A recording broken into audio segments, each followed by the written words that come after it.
ಓಂ ಶ್ರೀ ಗುರು ಸಿದ್ಧಾರೂಢಾಯ ನಮೋ ನಮಃ.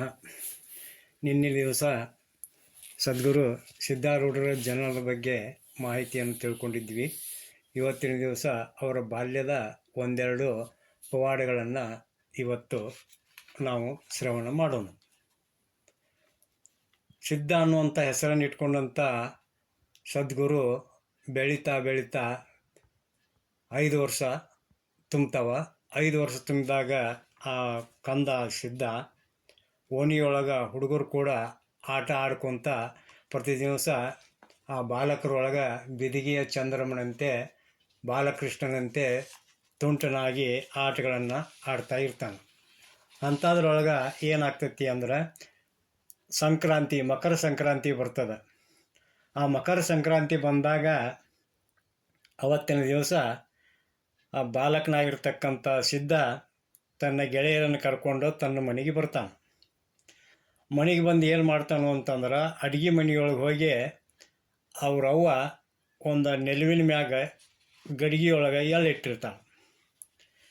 ಹಿಂದಿನ ಕಾಲದೊಳಗೆ ರೈತರ ಮನೆಯೊಳಗೆ ನೆಲುವು ಅಂತ ಇರ್ತಿದ್ವು. ಆ ನೆಲುವಿನೊಳಗೆ ಮಣ್ಣಿನ ಗಡಿಗೆಯೊಳಗೆ ಏನು ಮಾಡ್ತಿದ್ರು, ಎಳ್ಳು ಬೆಲ್ಲ ಇಂಥವು ಗುರೆಳ್ಳಾಗಲಿ ಬೇರೆ ಬೇರೆ ವಸ್ತುಗಳನ್ನು ಅಡುಗೆ ಮಾಡೋಕ್ಕೆ ಬೇಕಾದಂಥ ಕೆಲವೊಂದು ಪದಾರ್ಥಗಳನ್ನು ನೆಲುವಿನ ಮ್ಯಾಗ ಇಡುವಂಥ ಪದ್ಧತಿ ಹಿಂದಿನ ಕಾಲದೊಳಗೆ ಇತ್ತು.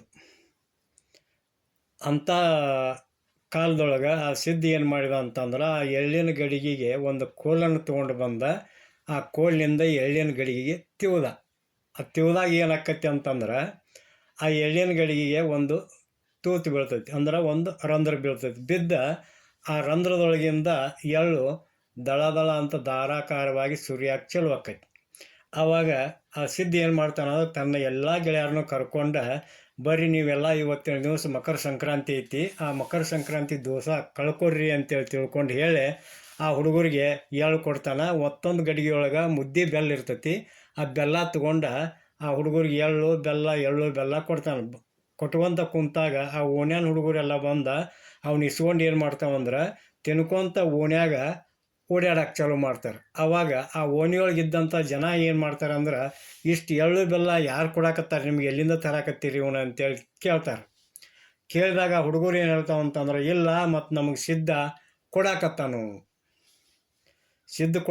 ಅಂದ್ಕೊಳ್ಳಿ ಇಷ್ಟು ಎಳ್ಳು ಹೆಂಗೆ ಕೊಡ್ತಾನ ಅಂತ ತಿಳ್ಕೊಂಡು ಅವ್ರಿಗೆ ಆಶ್ಚರ್ಯಕತಿ. ಬಂದ ಆ ಓಣಿಯೊಳಗಿದ್ದಂಥ ಜನ ಎಲ್ಲ ಬಂದು ನೋಡ್ತಾರೆ. ನೋಡಿದಾಗ ಏನಾಗಿರ್ತೈತಿ ಪರಿಸ್ಥಿತಿ ಅಂತಂದ್ರೆ ಆ ಅಡುಗೆ ಮನೆ ತುಂಬ ಎಳ್ಳು ಧಾರಾಕಾರವಾಗಿ ಆ ಗಡಿಗೆಯೊಳಗಿಂದ ಹಂಗೆ ಸುರಿತಿರ್ತೈತಿ.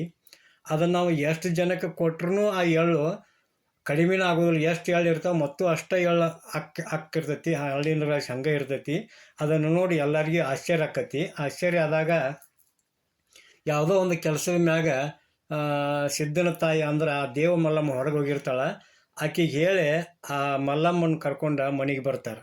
ಮನೆಗೆ ಬಂದಾಗ ಮಲ್ಲಮ್ಮ ಅಂತಾಳು, ಏನಪ್ಪ ಸಿದ್ಧ, ಏನಿದು ನಿನ್ನ ಪವಾಡ, ಏನಿದು ಆಶ್ಚರ್ಯ ಅಂತೇಳಿ ಕೇಳ್ತಾಳೆ. ಕೇಳಿದಾಗ ಅವ ಹೇಳ್ತಾನೆ, ಯಾರು ಆ ಸಿದ್ಧ ಹೇಳ್ತಾನೆ, ಇಲ್ವಾ ಇದು ನಂದಲ್ಲ, ಇದೆಲ್ಲ ನಿನ್ನ ಮಹಿಮಾ ಅದ, ನಿನ್ನ ಪವಾಡ ಅದ ಅಂತ ಹೇಳ್ತಾನೆ. ಆವಾಗ ಆ ದೇವ ಮಲ್ಲಮ್ಮ ಹೇಳ್ತಾಳೆ, ಮಗ್ಗ ಕಂದ ನೀನು ನನ್ನ ಮಹಿಮಾ ಅಂತ ಹೆಂಗೆ ಹೇಳ್ತಿಪ್ಪ, ನೀನು ದೇವರ ಆಶೀರ್ವಾದದಿಂದ ಹುಟ್ಟಿ ದೇವಾಂಶದಿ ನೀನು, ಅದಕ್ಕೆ ನಿನ್ನ ಮಹಿಮಾ ಇದು ಅಂತೇಳಿ ಆ ದೇವ ಮಲ್ಲಮ್ಮ ಹೊಳ್ಳೆ ಆ ಸಿದ್ಧನಿಗೆ ಹೇಳಿದಾಗ ಸಿದ್ಧ ಅಂತಾನ, ಇಲ್ವಾ ಇದು ನಿನ್ನ ಪರಮಾತ್ಮನ ಚಿಚ್ಚಕ್ತಿ ರೂಪದಿ, ನೀನು ಶುದ್ಧ ಮಾಯೆ ಅದಿ, ಅದಕ್ಕೆ ಶುದ್ಧ ರೂಪಿಣಿ ಅದಿ, ಕಾಲಾತೀತಳು ನೀನದಿ, ಆದಿಶಕ್ತಿ ಅವತಾರ ನೀನದಿವ, ಇದು ನಿನ್ನ ಪವಾಡವ ತಾಯಿ ಅಂತೇಳಿ ಅವ್ವಗೆ ಹೇಳಿದಾಗ ಆ ಸಿದ್ಧನ ಬಾಯಿಂದ ಬಂದ ಏನು ಮಾತು ಬರಾಕತ್ತಿದ್ವಲ್ಲ ಅಂಥ ತತ್ವಗರ್ಭಿತ ಮಾತುಗಳನ್ನು ಕೇಳಿದ ಆ ಊರಿನ ಜನ ಎಲ್ಲ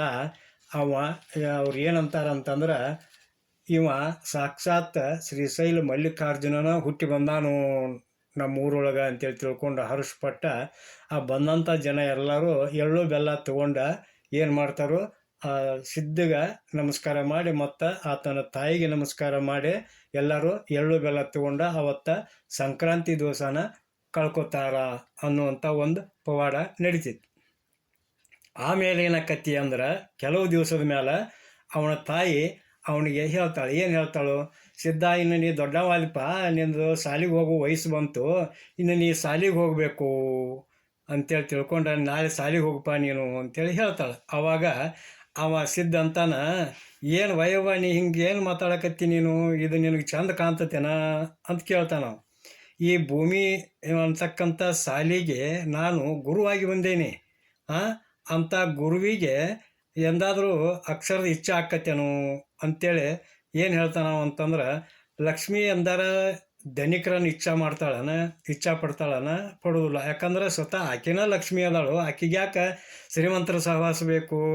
ಹಂಗೆ ಶಾರದೆ ಯಾವಾಗಾದರೂ ಪಂಡಿತರ ಆಶ್ರಯ ಕೇಳ್ತಾಳನ, ಪಂಡಿತರ ಅಪೇಕ್ಷೆ ಪಡ್ತಾಳನ, ಆಕಿ ಬಿಡೋದಿಲ್ಲ. ಯಾಕಂದ್ರೆ ಆ ಪಂಡಿತರಿಗೆ ಆಶೀರ್ವಾದ ಮಾಡಾಕಿನ ಶಾರದಾ ಮಾತೆ ಅದಾಳ. ಹಂಗೆ ನಾನು ಈ ಶಾಲೆ ಅಭ್ಯಾಸ ಬಯಸ್ಬೇಕಣ. ಈ ಶಾಲೆ ಅಭ್ಯಾಸ ಯಾರಿಗೆ ಅಂತಂದ್ರೆ, ಮಂದಮತಿಗಳಿಗೆ, ಯಾರಿಗೆ ಅಕ್ಷರ ಕಲಿಬೇಕನ್ನೋ ಇಚ್ಛಾ ಇರ್ತೈತಿ ಅಂಥವ್ರಿಗೆ ಅದು ಶಾಲೆಗೆ ಹೋಗಕ್ಕೆ ಅವಶ್ಯ ಇತ್ತಪ್ಪ. ಅದರಿಂದ ನನಗೆ ಯಾವುದೂ ಅವಶ್ಯ ಇಲ್ಲ. ಯಾಕಂದ್ರೆ ಈ ಭೂಮಿ ಅಂತಕ್ಕಂಥ ಒಂದು ಶಾಲೆಗೆ ನಾನು ಗುರುವಾಗಿ ಬಂದೇನಿ ಅಂಥೇಳಿ ಏನು ಹೇಳ್ತಾನೋ, ನಿತ್ಯ ವ್ಯಾಪಕನೂ ನಾನು ಅದೇನಿ, ನಿರ್ಮಲನೂ ನಾದನಿ, ಸುಖರೂಪ ಅದೇನಿ ಅಂಥವ್ಗೆ ಅಕ್ಷರದ ಇಚ್ಛಾ ಇರೋದಿಲ್ವ, ನನಗೆ ಶಾಲೆ ಅವಶ್ಯಕತೆ ಇಲ್ಲ ಅಂತೇಳಿ ತಿಳ್ಕೊಂಡು ಹೇಳಿದಾಗ ಆ ತಾಯಿ ಇದು ಎಲ್ಲ ಶ್ರುತಿ ವಾಕ್ಯದ ಅಂತೇಳಿ ಹಿರಿ ಹಿಗ್ತಾಳ. ಇಂಥ ಮತಿವಂತ ಮಗನನ್ನು ನಾ ಪಡೆದಿದ್ದಕ್ಕೂ ನನ್ನ ಗರ್ಭ ಮಿತಿ ಇಲ್ಲದಷ್ಟು ಸಫಲ ಆತು ಅಂತೇಳಿ ತಿಳ್ಕೊಂಡು ಏನು ಮಾಡ್ತಾಳೆ, ನನ್ನ ಜನ್ಮ ಪಾವನ ಆತು ಅಂತೇಳಿ ಹೇಳ್ತಾಳೆ. ಆವಾಗ್ಯೂ ಕೂಡ ಮರುದಿವಸ ಏನಾಕ್ಕತಿ ಅಂತಂದ್ರೆ, ಅವ್ರ ತಂದೆ ಗುರುಶಾಂತಪ್ಪ ಏನು ಮಾಡ್ತಾನಂದ್ರೆ, ಮಗನಿಗೆ ರಮೇಶ ನೀನು ಹಠ ಮಾಡಬೇಡಪ್ಪ, ಶಾಲಿಗೆ ಹೋಗ್ಬಾ ಅಂತ ತಿಳ್ಕೊಂಡು ಅವನ್ನ ಒತ್ತಾಯಪೂರ್ವಕವಾಗಿ ಏನು ಮಾಡ್ತಾರೋ ಶಾಲಿಗೆ ಆ ಗುರುಶಾಂತಪ್ಪ ಮಗನ ಕರ್ಕೊಂಡು ಬರ್ತಾನೆ. ಬಂದ ಅವ ಏನು ಹೇಳ್ತಾನೋ, ಗುರುಗಳಿಗೆ ಏನು ಹೇಳ್ತಾನೋ ಅಂತಂದ್ರೆ, ಈ ನನ್ನ ಮಗ್ಗ ಮೊದಲ ಧೂಳಾಕ್ಷರ ಕಲಿಸ್ರಿ ಅಂತ ಹೇಳ್ತಾನೆ. ಆವಾಗ ಆ ಶಾಲೆ ಗುರುಗಳು ಏನು ಮಾಡ್ತಾರಂತಂದ್ರೆ, ಆ ಗುರುಶಾಂತಪ್ಪನ ಸ್ವಾಗತ ಮಾಡಿ ಆ ಸಿದ್ಧನ್ನು ತಮ್ಮ ಹಂತಕ್ಕೆ ಕುಂಡ್ರಿಸ್ಕೊಂಡು ಏನು ಮಾಡ್ತಾರೆ ಅಂದ್ರೆ, ಹಲಗಿ ಮ್ಯಾಲೆ ಅಂದ್ರೆ ಬೋರ್ಡ್ ಮ್ಯಾಲೆ ಓಂ ಅಂತ ಅಕ್ಷರ ಬರೀತಾರೆ. ಬರೆದ ಸಿದ್ಧ ಇದನ್ನು ನೀ ತೀಡಪ್ಪ ಅಂತ ಹೇಳ್ತಾರೆ. ಆವಾಗ ಆ ಸಿದ್ಧ ಬಾಲಕ ಹೇಳ್ತಾನೋ, ಗುರುಗಳ ಈ ಓಂ ಅನ್ನೋ ಅಕ್ಷರದ ಅರ್ಥ ನೀವು ಹೇಳಿಕೊಟ್ರೆ ನಾ ತೀಡ್ತೇನೆ ಅಂತ ಹೇಳ್ತಾನೆ. ಅವಾಗ ಗುರುಗಳು ಅಂತಾರು, ಏನಪ್ಪ ಹುಡುಗ, ಈಗ ಸಣ್ಣವದಿ ನೀನು, ಈಗ ಈ ಓಂ ಅರ್ಥ ನಿನಗೆ ಹೇಳಿದ್ರೆ ನಿನಗೆ ತಿಳ್ಕೊಳಕ್ಕೆ ಬರೋದಿಲ್ಲ. ಈಗ ನೀ ತೀಡು, ಮುಂದೆ ಹೋದಂಗೆ ನಿನಗೆ ಈ ಓಂಕಾರದ ಅರ್ಥ ಹೇಳ್ತೇನೆ ಅಂತೇಳಿ ಹೇಳ್ತಾರೆ. ಅವಾಗ ಅವಂತಾನು, ಇಲ್ರಿ ಗುರುಗಳ, ನನ್ನ ಬುದ್ಧಿ ಶುದ್ಧ ವ್ಯಾಕರಣ ಐತಿ, ನೀವು ಇದನ್ನು ಓಂ ಅನ್ನೋ ಅಕ್ಷರದ ಅರ್ಥ ಹೇಳಿಕೊಟ್ರೆ ತೀಡ್ತೇನೆ, ಇಲ್ಲಾಂದ್ರೆ ನಾ ಏನು ತೀಡುದಿಲ್ಲ ನೋಡ್ರಿ ಅಂತ ಹೇಳ್ತಾನೆ. ಅವಾಗ ಆ ಹುಡುಗ ಹಿಡಿದಂಥ ಹಠ ನೋಡಿ ಆ ಗುರುಗಳು ಅಂತಾರು, ಈ ಹುಡುಗ ನನಗೆ ಹೊಳ್ಳಿ ಪ್ರಶ್ನೆ ಕೇಳಾಕತ್ತಿದ, ಈ ಹುಡುಗ ಮಂಡಿದ್ದಂಕ ಅಂತಾರಂತ ತಿಳ್ಕೊಂಡು ಅವರು ಆ ಓಂ ಅಕ್ಷರದ ಅರ್ಥ ಹೇಳಕ್ಕೆ ಚಲೋ ಮಾಡ್ತಾರೆ. ಏನು ಹೇಳ್ತಾರೋ ಅಂತಂದ್ರೆ, ಓಂಕಾರದೊಳಗೆ ಪ್ರಸಿದ್ಧ ಆಗಿರ್ತಕ್ಕಂಥ ಅಕಾರ, ಊಕಾರ ಮತ್ತು ಮಕಾರ, ಈಗ 3 ಅಕ್ಷರ ಅದಾವೇನಪ್ಪ. ಅದರೊಳಗೆ ಮೊದಲನೇ ಅಕ್ಷರ ಆ ಅಕ್ಷರದ ಮುಂದೆ ಎರಡನೇದಾಗಿ ಉ ಅಕ್ಷರ ಬರ್ತೈತಿ. ಈ ಆ ಮತ್ತು ಉ ಕೂಡಿದಾಗ ಗುಣಸಂಧಿ ಆಗಿ ಓಕಾರ ಆಕ್ಕತಿ. ಆ ಆಕಾರದ ಮುಂದೆ ಮೂರನೇದಾದಂಥ ಮಂ ಅಕ್ಷರ ಬರಲು ಓಂ ಆಗುವುದು ಅಂತೇಳಿ ಏನು ಮಾಡ್ತಾರೋ ಆ ಗುರುಗಳು ಆ ಸಿದ್ಧಗೆ ಹೇಳ್ಕೊಡ್ತಾರೆ. ಆವಾಗ ಅವ ಸಿದ್ಧಂತಾನ, ಏನ್ರಿ ಗುರುಗಳ ನೀವು, ನಾನು ಓಂಕಾರದ ಅರ್ಥ ಕೇಳಿದ್ರೆ ನೀವು ವ್ಯಾಕರಣದ ನಿಯಮ ಹೇಳಕತ್ತೀರಲ್ಲ ಅಂತೇಳಿ ತಿಳ್ಕೊಂಡು ಹೇಳಿದಾಗ ಆ ಗುರುಗಳಿಗೆ ಸಹಿತ ಆ ಹುಡುಗನ ಮಾತಿಗೆ, ಆ ಸಿದ್ಧನ ಮಾತಿಗೆ ಆಶ್ಚರ್ಯ ಆಕತಿ ಮತ್ತು ಸಿಟ್ಟನ್ನು ಬರ್ತೈತೆ ಅವ್ರಿಗೆ. ನಾ ಹೇಳಿದ್ದೀನಿ ಕೇಳ್ದನ ವಿರುದ್ಧವಾಗಿ ನನಗೆ ಕಲಿಸೋ ಲೆಕ್ಕ ಮಾತಾಡ್ತೈತಲ್ಲ ಈ ಹುಡುಗ ಅಂತೇಳಿ ತಿಳ್ಕೊಂಡು ಏನು ಮಾಡ್ತಾರೆ ಅಂದ್ರೆ, ಸಿಟ್ಟು ಗೆದ್ದ, ಹಂಗಾರೆ ಇದ್ರ ಅರ್ಥ ಗೊತ್ತಿದ್ರೆ ನೀನೇ ಹೇಳು ಅಂತೇಳಿ ಆ ಹುಡುಗ ಹೇಳ್ತಾರೆ. ಅವಾಗ ಏನಾಕತ್ತಿರಪ್ಪ ಅಂತಂದ್ರೆ, ಸಿದ್ಧ ಹೇಳಕ್ಕೆ ಚಲೋ ಮಾಡ್ತಾನೆ. ಹಂಗಾದ್ರೆ ಗುರುಗಳ ಹೇಳ್ತೇನೆ ಕೇಳ್ರಿ ಅಂತೇಳಿ ಹೇಳ್ತಾನೆ. ಏನು ಹೇಳಕ್ಕೆ ಚಲೋ ಹಾಕೋಣ ಅಂದ್ರೆ, ಓಂಕಾರ ಅಂದ್ರೆ ಬ್ರಹ್ಮವಾಚಕ ಪದ. ಆ ಓಂಕಾರ ರೂಪ ಸಗುಣ ಬ್ರಹ್ಮಗೆ ಏನದಾವು ಪಂಚ ಗುಣಗಳ ಆಚರಿಸ್ಯಾವು. ಅವನು ಪಂಚಮುಖದ ಬ್ರಹ್ಮನಂದ ಹೇಳಿಸ್ಕೊತಾನೆ. ಅವು ಯಾವುವು ಅಂತಂದ್ರೆ ಸತ್ವ, ರಾಜಸ, ತಾಮಸ, ಅಶುದ್ಧ ಸತ್ವ ಮತ್ತು ಶುದ್ಧ ಸತ್ವ. ಇವೇ ಮಾಯೆಯ ಪಂಚ ಗುಣಗಳು.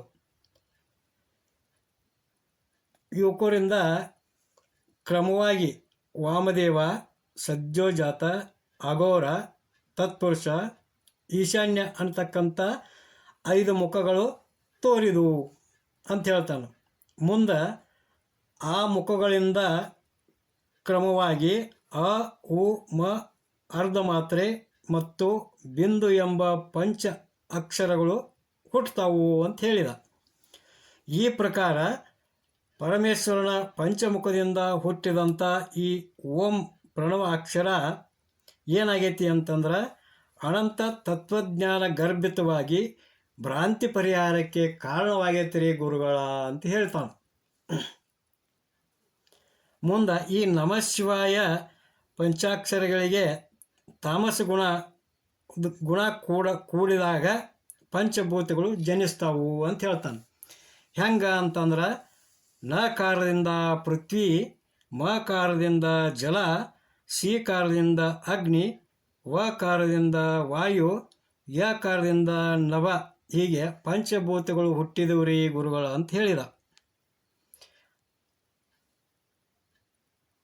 ಇವುಗಳ ಪಂಚೀಕರಣದಿಂದ ಅನಂತವಾದ ಮಿಂಚುತನಗಳು ಅಂದ್ರೆ 84 ಲಕ್ಷ ಜೀವರಾಶಿನೂ ಹುಟ್ಟಿದವು ಅಂತೇಳಿ ಹೇಳ್ತಾನೆ. ಆವಾಗ ಈ ಒಂದು ಶಾಸ್ತ್ರ ಶ್ರುತಿ ಸಮ್ಮತವಾದಂಥ ವಾಕ್ಯಗಳನ್ನು ಕೇಳಿದಾಗ ಗುರುಗಳು ಆಶ್ಚರ್ಯಚಕಿತರಾಗ್ತಾರೆ. ಮತ್ತು ದೊಡ್ಡ ಮಹಾನುಭಾವ ಈ ಊರೊಳಗೆ ಹುಟ್ಟಿ ಬಂದಾನು ಅಂತ ತಿಳ್ಕೊಂಡು ಏನು ಮಾಡ್ತಾರೋ ಅವನಿಗೆ ತಮ್ಮ ಮನಸ್ಸಿನೊಳಗನ ಪೂಜ್ಯ ಭಾವನೆಯಿಂದ ವಂದಿಸ್ತಾರೆ. ಆವಾಗ ಆ ಸಿದ್ಧ ಹೇಳ್ತಾನ, ನೋಡ್ರಿ ಗುರುಗಳ, ಇದನ್ನೆಲ್ಲ ಹೇಳುವಂಥ ಒಂದು ಶಕ್ತಿ, ಒಂದಂಥ ಯುಕ್ತಿ ಯಾರಿಗಿರ್ತೈತಿ ಅಂತಂದ್ರೆ ಸ್ತೋತ್ರೀಯ ಬ್ರಹ್ಮನಿಷ್ಠ ಶಿವಯೋಗಿಗಳು ಇಂಥ ಒಂದು ವಿವರಣೆಯನ್ನು, ಇದರ ಓಂಕಾರದ ಅರ್ಥವನ್ನು ಹೇಳಕ್ಕೆ ಸಾಧ್ಯ ಐತಲ್ಲ ಹೊರತಾಗಿ ನಿಮ್ಮಂಥ ಶಾಲೆಯೊಳಗೆ ಅಕ್ಷರಾಭ್ಯಾಸ ಮಾಡುವಂಥ ಗುರುಗಳಿಗೆ ಇದನ್ನು ಹೇಳೋಕ್ಕಾಗೋದಿಲ್ಲ ಅಂತೇಳಿ ತಿಳ್ಕೊಂಡು ಹೇಳಿ ಅಲ್ಲಿಂದ ಶಾಲೆಯಿಂದ ಏನು ಮಾಡ್ತಾನೋ, ನಿಮ್ಮ ಶಾಲೆಯೊಳಗೆ ನಾ ಕುಂಡ್ರೋದು ಸುಮ್ಮನೆ ವ್ಯರ್ಥ ಐತಿ ಅಂತೇಳಿ ತಿಳ್ಕೊಂಡು ಶಾಲೆಯಿಂದ ಹೊರಟ ಆಟ ಆಡೋಕೆ ಹೋಗಿಬಿಡ್ತಾನೆ. ಮುಂದೆ ಆ ಗುರುಗಳು ಏನು ಮಾಡ್ತಾರಂದ್ರೆ ಆ ಹುಡುಗನ ಮಾತನ್ನು ಅವ್ರು ಕೇಳಿ ಅವ್ರ ತಂದೆ ತಾಯಿನ ಮತ್ತು ಊರಾನ ಹಿರಿಯರನ್ನ ಕರೆಸಿ, ನಿಮ್ಮ ಮಗಗೆ ವಿದ್ಯೆ ಹೇಳುವಂಥ ಒಂದು ಬುದ್ಧಿಮಟ್ಟ, ಪಾಂಡಿತ್ಯ ನನ್ನಂತಕ್ಕಿಲ್ಲ, ಅದಕ್ಕೆ ಅವ ಸಾಕ್ಷಾತ್ ಪರಶಿವನ ಅವತಾರದ ಅಂತೇಳಿ ತಿಳ್ಕೊಂಡು ಆ ತಂದೆ ತಾಯಿಗೆ ಊರೊಳಗಿನ ಹಿರಿಯರಿಗೆ ಹೇಳಿದಾಗ ಹಿರಿಯರೆಲ್ಲ ಏನು ಮಾಡ್ತಾರೋ ಆ ಹುಡುಗ ಮುಂದೆ ದೊಡ್ಡವನಾಗಿ ಜ್ಞಾನ ಸಂಪನ್ನನಾಗಿ ಈ ಜಗತ್ತನ್ನು ಉದ್ಧಾರ ಮಾಡಲಿ ಅಂತೇಳಿ ಹರಿಸಿ ತಮ್ಮ ಮನೆಗಳಿಗೆ ಹೊರಟು ಹೋಗ್ತಾರ ಅಂತ ಹೇಳುವಲ್ಲಿಗೆ ಇವತ್ತಿನ ನಿರೂಪಣೆಯನ್ನು ಮುಕ್ತಾಯಗೊಳಿಸ್ತಾ ಇದ್ದೀನಿ. ಓಂ ತತ್ಸತ್. ಓಂ ನಮಃ ಶಿವಾಯ.